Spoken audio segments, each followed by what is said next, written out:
Buenas noches, ¿cómo están? Feliz viernes 28 de septiembre, día de San Judas Tadeo, o día de festejo de San Judas Tadeo, aquí en la iglesia de San Hipólito de la Ciudad de México, que es el santo de las causas perdidas. Y vaya que había muchas causas perdidas que hoy parecen reencontrarse y de las que vamos a platicar.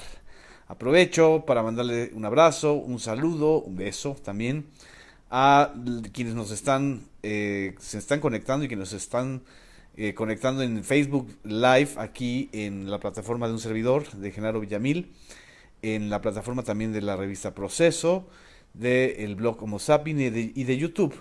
Buenas noches, ¿cómo están? Eh, Muy cansado el día también para algunos por ser viernes de quincena. La el tráfico en la Ciudad de México siempre es terrible en estos días. Pero miren, las que no están cansadas son Anastasia y Tomasa. Ellas están aquí ahorita calladitas, deben estar reflexionando. Beatriz Chávez dice, estás mega feliz. ¿Por qué estás mega feliz? Cuéntanos. Cristina Sáez también nos está mandando un saludos. Beatriz Arredondo, Graciela Patricia Martínez desde Culiacán, Sinaloa, un abrazo. Pepper Lau dice que ella está con Judas Tadeo, el, el patrono de las causas perdidas y reencontradas. Jesús Eduardo Medina Béjar, que nos está saludando desde Chihuahua y que nos ve todas las noches, muchas gracias. Santa Macías Montaño, desde Tampico, Tamaulipas. Por cierto, que vamos a hablar de un tema de Chihuahua, que tiene que ver con esta red de trasiego y operación de desvío de fondos durante el gobierno de Javier Duarte. Hoy liberaron a Alejandro Gutiérrez. Vamos a hablar de eso también. Y bueno, pues si Silvia Lira León ya tiene su cafecito, pues aquí también nosotros tenemos el nuestro. A Ricardo Valderas, amigo, colega, un abrazo, feliz noche. Cres Chávez, Roberto Pimentel, a Pedro González Muciño. No me dijo Beatriz Chávez por qué estaba muy feliz. Yo creo y quiero pensar que es por el anuncio del retorno de Carmen Aristegui a la radio. El, el tema pues dominó hoy en las redes sociales y está dominando en el gremio, no solamente de comunicadores, sino sobre todo entre las audiencias. A final de cuentas, bien lo señaló Fabricio Mejía, un amigo escritor, gran escritor, en su cuenta de Twitter. El retorno de Carmen Aristegui es una victoria de las audiencias mexicanas y una brutal derrota a la censura indirecta o directa que pretendió ejercer el gobierno de Enrique Peña Nieto y la compañía MBS en contra de ella, en contra de ese equipo de reporteros que nada más y nada menos dieron a conocer el escándalo del sexenio, que fue la Casa Blanca de Enrique Peña Nieto. En otros países, y eso lo dijo también muy bien Jorge Ramos, a los periodistas que hacen este tipo de investigaciones se les premia, se les consiente, se les protege.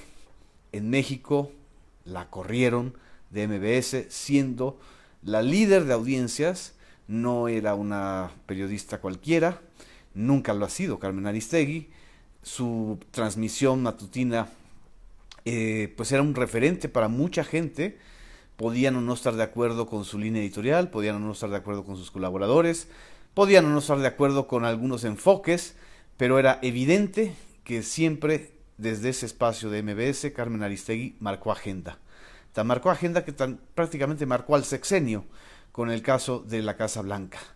Y bueno, después de haber sido despedida, después de haber sido censurada en MBS en marzo del 2015, recuerdo muy bien esa fecha porque fue en vísperas de Semana Santa y era como una especie de pues de pasión periodística tremenda. Nunca había yo visto a colegas que respeto, antes los admiraba, ahora ya no, de MBS haciendo el papelón de su vida, diciendo que Carmen Aristegui había violentado el código de ética y sin un gramo de ética, la compañía de Joaquín Vargas suspende el contrato que tenía con Carmen Aristegui. No era su empleada, era una especie de sociedad entre Carmen como directora de la primera emisión de MBS y su equipo. Y Este fue el asunto que marcó en marzo del 2015 ese año. Por cierto, a unos meses de que falleciera don Julio Scherer Ibarra, perdón, don Julio Scherer García, Scherer Ibarra está vivo. El caso fue tremendo y bueno, hace ya más de año y medio Carmen Aristegui tiene una plataforma en internet, está haciendo contenidos cotidianos, es un programa informativo con un formato radiofónico para una plataforma online. Lo que en esta mañana se anunció fue que en sociedad con el grupo Radio Centro, que por cierto fue el mismo grupo en donde trabajó José Gutiérrez Vivó, y el tema de Gutiérrez Vivó evidentemente también salió a relucir en la conferencia, pero el grupo Radio Centro de Francisco Aguirre, el concesionario, uno de los concesionarios más antiguos, de las familias más antiguas de la radio en México y también uno de los grupos radiofónicos más grandes, llegó a un acuerdo en donde ella le va a proveer el contenido que ya lo transmite desde hace, digo, más de año y medio en una plataforma online, ¿qué digo? Año y medio, casi 2 años ya, en la plataforma online de Aristegui Online, y ellos van a transmitirla en su señal de FM en la 97.7 y va a poder llegar a todo el país de manera que va a tener una cobertura nacional. En estos momentos solo pueden escuchar a Aristegui pues quienes tienen muchos datos en su señal de internet, quienes están en una conexión libre, los que estén manejando, por ejemplo. Es muy difícil sintonizar un programa online informativo, y este tipo de alianzas lo que está marcando, y creo que esto es lo importante, es la iniciación o el inicio de los medios convergentes.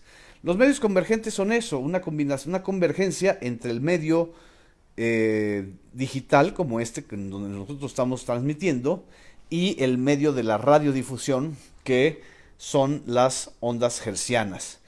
La combinación ahora es posible, y esto que va a realizar Carmen Aristegui es muy importante, porque ella sostiene y mantiene la independencia y autonomía de su contenido, y al mismo tiempo Radio Centro gana en audiencia, gana en la posibilidad de comercializar esos espacios, y de comercializarlos sobre todo de manera privada, porque este tipo de ensayos y este tipo de alianzas solo se pueden hacer cuando hay mucha credibilidad por parte del periodista o del equipo de periodistas que están haciendo los contenidos, y también mucha audiencia.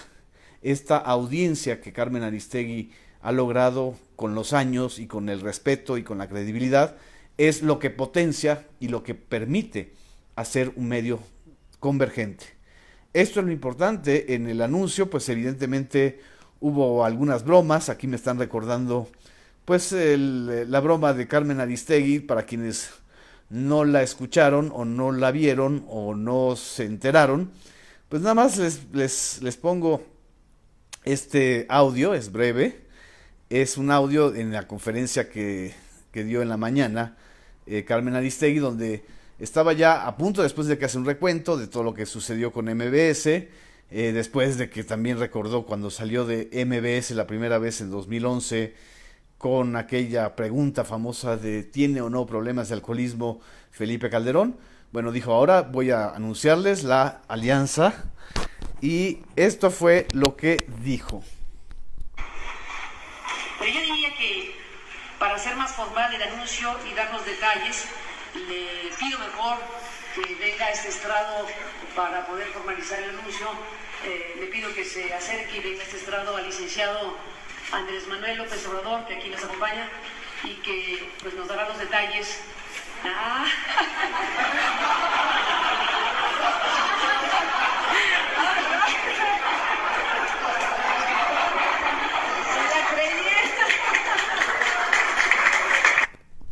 La broma de Aristegui tiene también, porque en estos momentos en donde la sociedad y a veces un grupo de periodistas cree que nada más los periodistas nos movemos en función de los poderes políticos, Pues el propio Andrés Manuel López Obrador expresó su deseo de que regresara a la radio, igual que José Gutiérrez Vivó, y pues muchos de estos que la odian porque le envidian su credibilidad, le envidian su calidad de trabajo, o simple y sencillamente le envidian, es parte del gremio periodístico, decían, no, pues ahora se va a volver la vocera de López Obrador.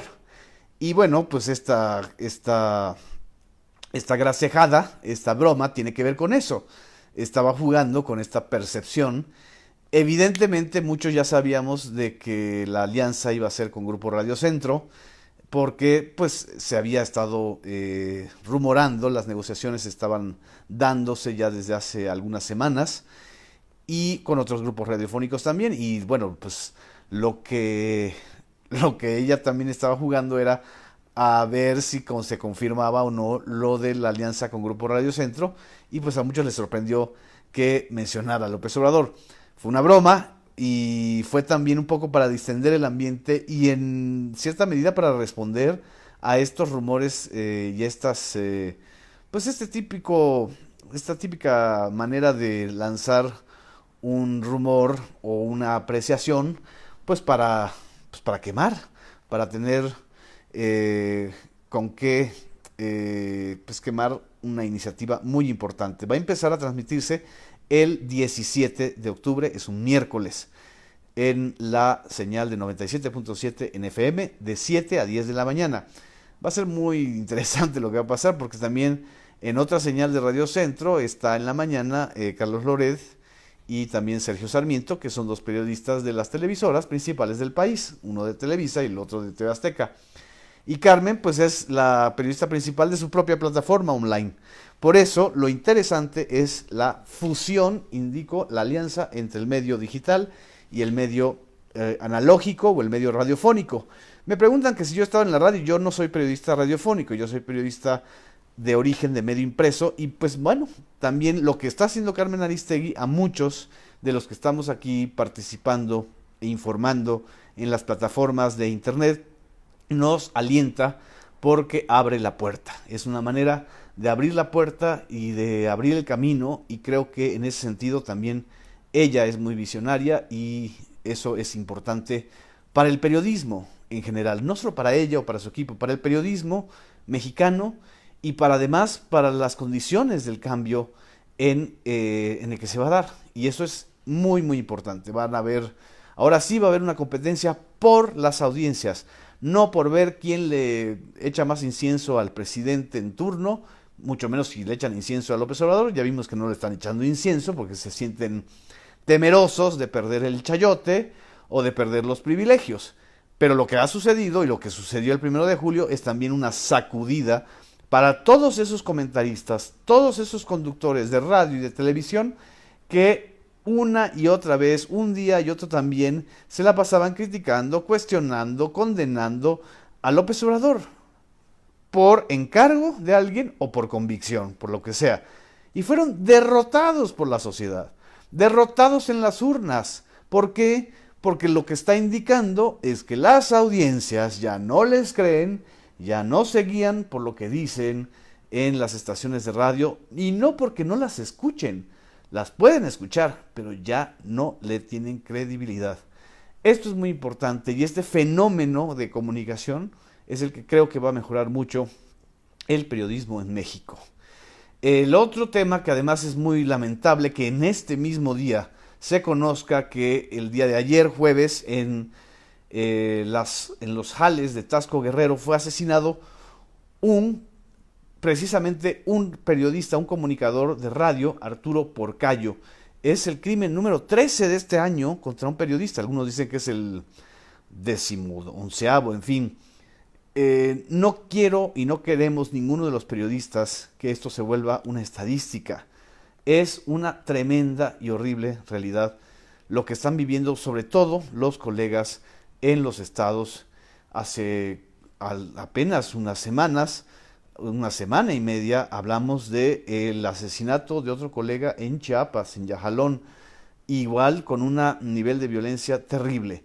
Nadie de los mexicanos estamos exentos de esta violencia que está generalizando en el país. Pero también se está generalizando la impunidad.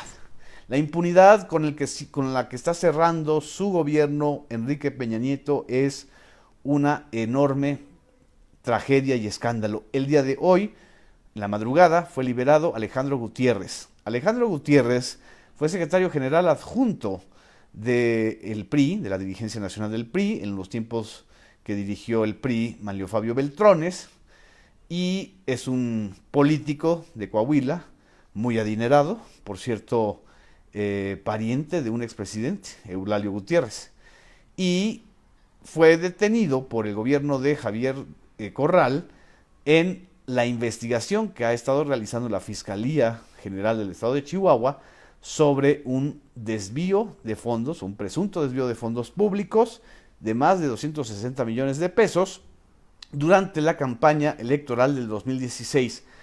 Es lo que nosotros hemos llamado, y lo publicamos en el libro Cleptocracia, no quiero volver a mostrarlo para que no digan, ya ven, está anunciando su libro. Bueno, pues sí estoy anunciando mi libro, pero en el libro Cleptocracia justamente terminamos ese tema, o este recuento de los ladrones y de los escándalos, con el caso de la Operación Zafiro.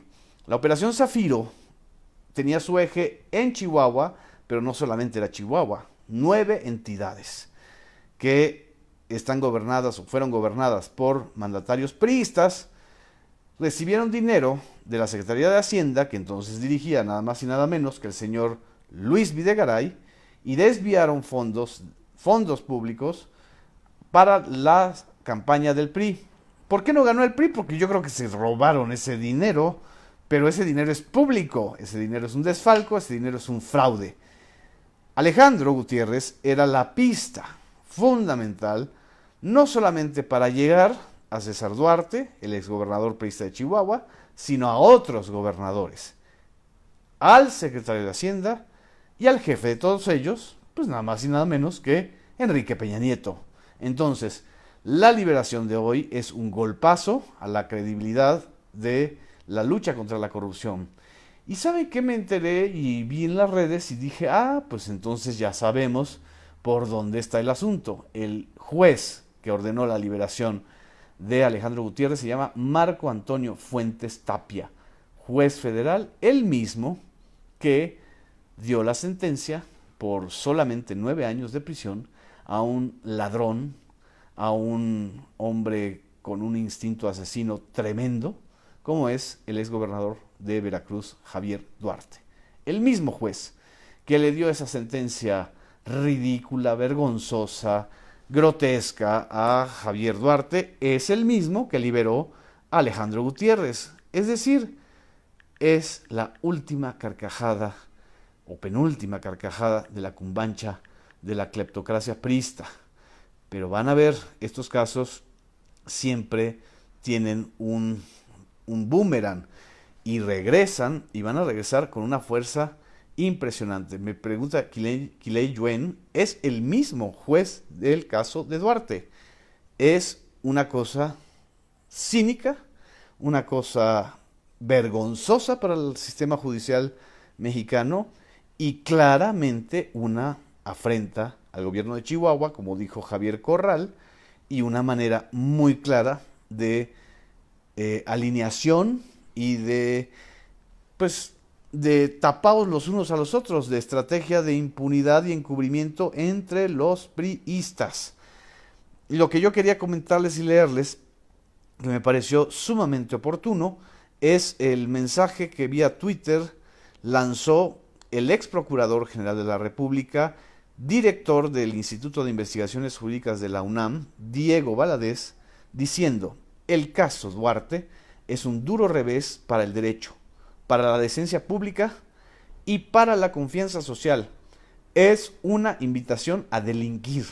Así de claro y contundente lo escribió Diego Valadez, un hombre, por cierto, del PRI, un hombre que siempre ha sido parte del sistema.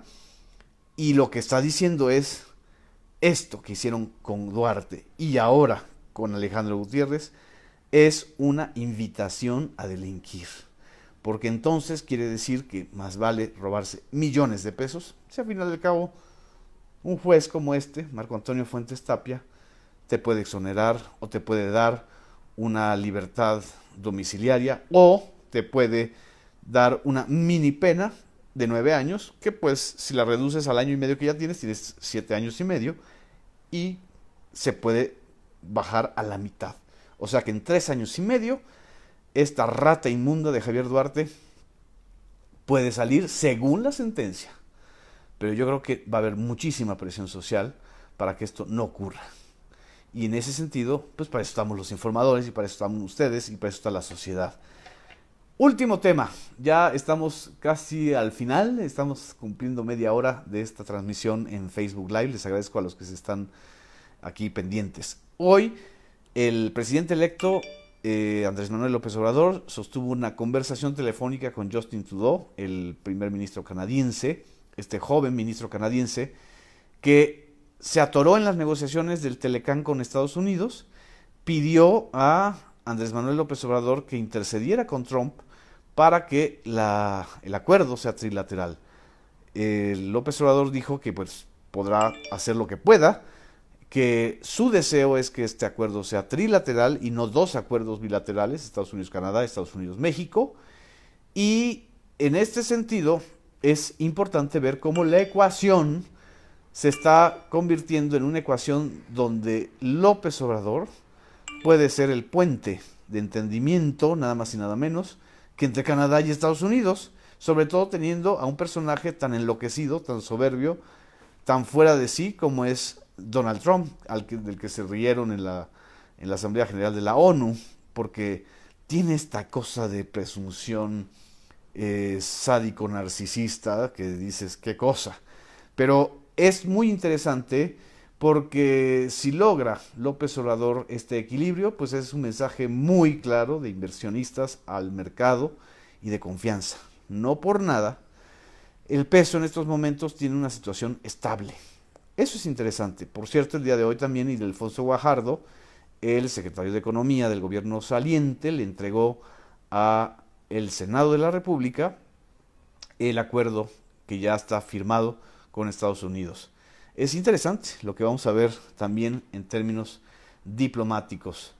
En fin, les agradezco mucho. Ya luego vamos a comentar de sus comentarios y de sus preguntas. Vamos a tratar de responder. Pero como dice Teresa Bazán, ¿quién iba a decir que López Obrador se volviera también el puente entre Trump y Trudeau? Así está la realidad, la nueva realidad mexicana. Muchas gracias. Un abrazo. Disfruten su fin de semana. Recuerden que estamos en vísperas de cumplir y de celebrar la tragedia de la matanza de Tlatelolco a 50 años, y sobre todo la fiesta de la transición mexicana, que nos tardamos 50 años los mexicanos en vivirla y no la podemos echar abajo o desperdiciar con tonterías. Muchas gracias. Buenas noches.